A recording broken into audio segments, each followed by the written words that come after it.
आज हम पढ़ेंगे एफ्रो अमेरिकन पार्ट 2। पार्ट 1 में हमने पढ़ा था कि कैसे अफ्रीकन्स को अमेरिका में ले जाया गया था, साउथ में उन्हें ले जाया गया था कैश क्रॉप्स के प्लांटेशन के लिए ले जाया गया था उन्हें 1619 में, और 1619 से लेकर 19th सेंचुरी तक उनकी स्लेवरी चली थी। फिर 1861 से 1865 के बीच सिविल वॉर हुआ था और सिविल वॉर में स्लेवरी को अबॉलिश कर दिया गया था। जब उनकी स्लेवरी चली थी तो 1861 तक उन्होंने स्लेव नरेटिव्स लिखे थे। जो कुछ स्लेव्स थे जो एस्केप होकर आ गए थे, उन्होंने अपनी लाइफ के बारे में लिखा, अपनी लाइफ के बारे में रिफ्लेक्ट करके उसके बारे में जितनी भी स्लेवरी से रिलेटेड स्टोरीज थी वो लिखी। फिर हमने पढ़ा 1865 से 1920 तक पोस्ट स्लेवरी एरा चला। फिर 1930 में हार्लेम रेनेसां का मतलब क्या है, जब अफ्रीकन्स को ले जाया गया था तो उन्हें अलग से ले जाकर साउथ में रख दिया गया था, तो इसलिए वो मेन स्ट्रीम पब्लिक से काफ़ी अलग थे, उनका डेवलपमेंट भी नहीं हो रहा था। इस कारण से जो अफ्रीकन्स थे उन्होंने थोड़ा नॉर्थ साइड में माइग्रेट करने का सोचा। नॉर्थ साइड में फिर वो मैनहट्टन हार्लेम की तरफ गए ताकि वो भी मेन स्ट्रीम पब्लिक में इंक्लूड हो पाए और उनका भी डेवलपमेंट हो पाए। फिर हमने देखा था 1950 से 1960s में सिविल राइट्स मूवमेंट और 1960 से 1970 में ब्लैक आर्ट्स मूवमेंट। तो ब्लैक आर्ट्स मूवमेंट में मैंने आपको बताया था सबसे इंपॉर्टेंट पर्सनैलिटी कौन थी, अमेरी बराका। और बाकी पर्सनैलिटीज़ के बारे में पढ़ते हैं हम ब्लैक आर्ट्स मूवमेंट की। Amiri Baraka, James Baldwin, Gwendolyn Brooks, Ishmael Reed, Larry Neal, Maya Angelou, Nikki Giovanni, Sonia Sanchez और Toni Morrison. Toni Cade Bambara, Alice Walker, Gloria Naylor, Nikki Giovanni, Alex Haley. Black women writer after Morrison के बाद की prominent women writers कौन थी, Gloria, Octavia और Rita. Gloria Naylor, Octavia Butler और Rita Dove. Black drama of 1980s में Charles Fuller का एक ब्लैक ड्रामा बहुत प्रसिद्ध हुआ था। उस ब्लैक ड्रामा का नाम है ए सोल्जर्स प्ले। ए सोल्जर्स प्ले को प्रिट्जर प्राइज मिला था। ए सोल्जर्स प्ले में क्या कहानी है, एक सोल्जर था वर्नन वॉल्टर्स नाम का, तो उसका मर्डर हुआ था आर्मी कैंप लगा था एक लुसियाना में, एक सेग्रीगेटेड जगह पर लगा था, मेन लैंड से काफ़ी दूर लगा था। इस कारण वहाँ पे एक सोल्जर की मर्डर हो गया था वर्नन वॉल्टर का, और इसको इन्वेस्टिगेट किसने किया था, डेवनपोर्ट ने। तो ये सोल्जर्स प्ले लिखा गया था 1981 में और इसको पुलित्जर प्राइज मिला था 1982 का।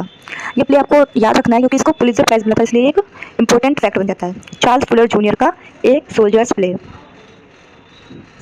टुवर्ड्स 21st सेंचुरी के लगभग हमने देखे कुछ इंपॉर्टेंट राइटर्स, जैसे जॉन एडगर वाइडमैन के दो वर्क्स देखते हैं हम। एक तो होमवुड ट्रायलॉजी में मतलब क्या है, 3 वर्क्स का एक समूह होता है। तो ट्रायलॉजी में 3 वर्क कौन कौन से, होमवुड ट्रायलॉजी में पहला है हाइडिंग प्लेस जो 1981 में आया था, डेम्बला ये भी 1981 में आया था, और तीसरा है सेंट फॉर यू यस्टरडे। तो जॉन एडगर वाइडमैन की होमवुड ट्रायलॉजी, इस ट्रायलॉजी में 3 वर्क्स थे, hiding place, Damballah, sent for you yesterday. दूसरा वाइडमैन का वर्क है ब्रदर्स एंड कीपर्स एक मेमोआ हम एक तरह से बोल सकते हैं स्मृति के लिए जो होता है वैसा वर्क है ये, और इसमें डाइवर्स लैंग्वेजेस का यूज़ किया गया है ब्रदर्स एंड कीपर्स में। अगले हमारे राइटर है 21st सेंचुरी के एडवर्ड पी जॉन्स। इनका वर्क है द नोन वर्ल्ड, जिसको पुलित्जर प्राइज मिला था 2004 में, और ये लिखा गया था 2003 में। और दूसरा इनका वर्क है रेकोमेंस स्लेवरी। ये एक हिस्ट्रिकल नॉवल है, इसमें एक स्लेव ऑनर और स्लेव्स के बीच का रिलेशन बताया गया है, और स्लेव ऑनर का नाम क्या था, हेनरी टाउनसेंड। तो हमने पहले पढ़े जॉन एडगर वाइडमैन के 2 वर्क्स पढ़े हमने, होमवुड ट्रायलॉजी, और दूसरा था brothers and keepers. Homewood trilogy में 3 वर्क्स थे, hiding place, Damballah, sent for you yesterday, और ब्रदर्स एंड कीपर्स में एक मेमोआ है, ये याद रखना है। और हमने चार्ल्स फुलर पढ़ा था, चार्ल्स फुलर का एक प्ले था, जो प्ले लिखते हैं तो क्या बोलते हैं, प्ले राइट बोलते हैं। तो चार्ल्स फुलर जूनियर का एक प्ले राइट है। तो ए सोल्जर्स प्ले, इसको पुलित्जर प्राइज मिला था 1982 में। इसमें वर्नर वाटर नाम का एक सोल्जर था जिसका मर्डर हुआ था, ठीक है। अब हम देखते हैं 21st सेंचुरी के, नहीं पहले हम एडवर्ड पी जॉन्स का अगला वर्क एक बार फिर से रिवाइज कर लेते हैं। रेकोमाइंस स्लेवरी एक हिस्ट्रिकल नॉवल है। रेकोमाइंस स्लेवरी में एक स्लेव ऑनर और स्लेव जो होते हैं उनके बीच का रिलेशन बताया गया है। स्लेव ऑनर का नाम था हेनरी टाउनसेंड। फिर हम पढ़ते हैं ऑक्टेविया बटलर के बारे में। ऑक्टेविया बटलर हमने पढ़ा था अभी कि टोनी मॉरिसन के बाद की जो प्रोमिनेंट राइटर्स थी, फीमेल राइटर्स, उनमें थी ऑक्टेविया बटलर, ग्लोरिया, ऑक्टेविया और एक और थे रीटा डवे। ऑक्टेविया बटलर, इसके बाद है कॉल्सन व्हाइटहेड, सुजन लॉरी पार्क्स का ये प्ले राइट थी एक, और इनका प्ले था टॉप डॉग अंडरडॉग था। इसको भी पुलित्जर प्राइज मिला था। ये अपने टाइम में काफ़ी प्रोमिनेंट वर्क था, और एक कॉमिक फेबल है। तो कॉमिक फेबल क्या होती है, पहले हम बताते हैं फेबल क्या होती है। फेबल एक शॉर्ट स्टोरी होती है जो डायडेक्टिक होती है, डायडेक्टिक यानी जिसमें कोई मॉरल लेसन मिले।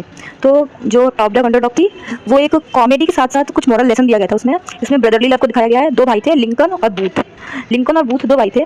जो लिंकन था उसको टॉप डॉग दिखाया गया, बूथ को अंडरडॉग, यानी लिंकन था वो जीतने की कंडीशन में था, बूथ है ना, बूथ हारने की कंडीशन में था।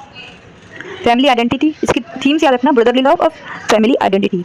सुजन लॉरी पार्क का वर्क टॉप डॉग अंडरडॉग, जिसे पुलित्जर प्राइज मिला था।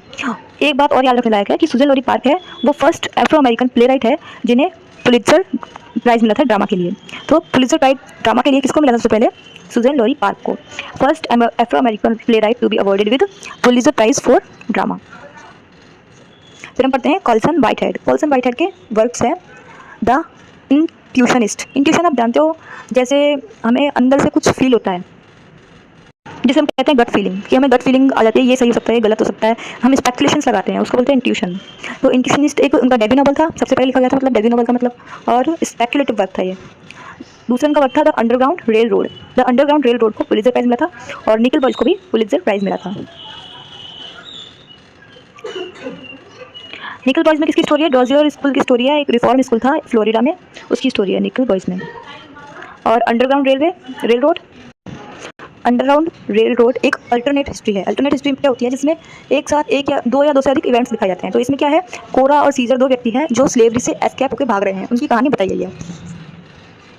अगले हैं Harriet Beecher Stowe. Harriet Beecher Stowe 19th century के नहीं है, ये पहले के हैं, और इनकी स्लेव नरेटिव है uncle Tom's cabin life among the lowly, जो 2 वॉल्यूम्स ने निकाली थी। ये एक सेंटिमेंटल नॉवल है, इसमें स्लेवरी के बारे में बताया गया है। Christian love can overcome slavery, ये बताया गया है कि क्रिश्चियन लव से आप स्लेवरी को ओवरकम कर सकते हैं, इससे निकल सकते हो, गरीबी से और ये जो मजदूरी है इससे। तो हैरियट बीचर स्टॉक का वर्क है uncle Tom's cabin life among the lowly, जो 2 वॉल्यूम्स में निकला था। फिर हम देखते हैं रिचर्ड राइट। रिचर्ड राइट के वर्क है अंकल टॉम्स चिल्ड्रन। ये अंकल टॉम्स चिल्ड्रन अभी मैंने पढ़ा, अंकल टॉम कैबिन इसके नाम है, तो मतलब इन्होंने अंकल टॉम्स चिल्ड्रन ये टाइटल लिया था बीचर स्टॉक से। अगला राइट का वर्क है नेटिव सन। नेटिव सन में एक कैरेक्टर है जिसका नाम है बिगर थॉमस। बिगर थॉमस एक ब्लैक यंग मैन है। इसमें जो प्ले की शुरुआत होती है वो एक रेड सीन से होती है, ओपनिंग सीन एक रेड सीन है। इस वर्क की थीम है फियर, फ्लाइट और फेट। इस वर्क में क्या देखते हैं हम कि बिगर थॉमस नाम का जो ब्लैक यंग मैन है वो पैनिक में एक यंग वाइट लेडी को मार देता है। फिर जब वो गिल्टी प्रूव हो जाता है तो उसको इलेक्ट्रिक चेयर पे डेथ की सजा दे दी जाती है। अगला हमारा वर्क है ब्लैक बॉय। ये एक मेमोir है रिचर्ड राइट का, और दूसरा है द आउटसाइडर जो 1953 में आया था। तो रिचर्ड राइट के टाइम में 4 वर्क्स पढ़ लिए, पहला uncle Tom's children, native son, black boy और the outsider. James Baldwin. James Baldwin को वर्क पढ़ते हैं हम। पहला उनका वर्क है go tell it on the mountain. Go tell it on the mountain एक सेमी ऑटोबायोग्राफिकल वर्क है, यानी इन्होंने पार्टली अपनी लाइफ के बारे में बताया, पार्टली ही बताया, पूरी तरीके से नहीं, इसलिए एक सेमी ऑटोबायोग्राफिकल वर्क है ये। इसमें जॉन ग्रिम्स नाम का एक इंटेलिजेंट टीनेजर है, उसकी लाइफ के बारे में बताया है, जो हार्लेम वेनोसो से बहुत ही ज़्यादा इन्फ्लुएंस होता है, और इसमें रिलेशन बताया गया है फैमिली और चर्च के बीच। अगला हमारा वर्क है जियोवानीज रूम। जियोवानीज रूम में क्या देखते हैं हम कि एक अमेरिकन है डेविड नाम का, जो पेरिस जाता है, तो पेरिस के एक गे बार में उसको मिलता है जियोवानी से, एक बार टेंडर होता है, तो उन दोनों के बीच रिलेशन के बारे में बताया गया है। तो दोनों होमोसेक्सुअलिटी के बारे में बताया गया है और बाइसेक्सुअलिटी के बारे में बताया गया है। अगला हमारा वर्क है नोट्स ऑन ए नेटिव सन। ये वर्क है कलेक्शन ऑफ 10 एसेज। ये 10 एसेज का एक कलेक्शन है जो 1955 में आया था। तो हमने बाल्डविन के कौन कौन से वर्क पढ़े? Go tell it on the mountain, Giovanni's room, story of American David और बारटेंडर सर जियोवानी उनका रिलेशन की स्टोरी है। तीसरा इनका वर्क है notes on a native son. अब हम पढ़ते हैं अगली राइटर ग्वेंडोलिन ब्रूक्स। जो ग्वेंडोलिन ब्रूक्स है वो फर्स्ट एफ्रो अमेरिकन वुमेन है जिन्हें पुलित्जर प्राइज़ मिला था, और ये पुलित्जर प्राइज़ किसके लिए मिला था? उनकी एक पोइट्री का कलेक्शन था एनी एलन, उसके लिए। Any alien. एनी एलियन एक पोएम है जो 3 पार्ट्स में लिखी गई थी, इसे पुलित्जर प्राइज़ मिला था। इस वर्क में एनी की स्टोरी बताई जाती है, वो बचपन से अडल्ट होती है तब तक की पूरी ग्रोइंग ईयर्स की स्टोरी बताई जाती है। अगला ग्वेंडोलिन ब्रूक्स का वर्क है a street in Bronzeville. Subtitle है इसका a library of America ebooks classic. A street in Bronzeville a library of America ebooks classic. तो इसमें क्या है, ग्वेंडोलिन ब्रूक्स के खुद के एक्सपीरियंस जो थे ब्रॉन्जविल में, उसके बारे में बताया गया है। फिर लास्ट है विनी। विनी एक ग्रुप ऑफ पोएम है जो उन्होंने डेडिकेट किया था नेल्सन मंडेला की वाइफ विनी मंडेला को। तो ग्वेंडोलिन ब्रूक्स के 3 वर्क कौन कौन से हो गए? एनी एलियन जिसके लिए पुलित्जर प्राइज़ मिला था, दूसरा a street in Bronzeville a library of America ebooks classic, और विनी जो ग्रुप ऑफ पोएम्स था। अगला हम पढ़ते हैं लव एंड हैंसबरी।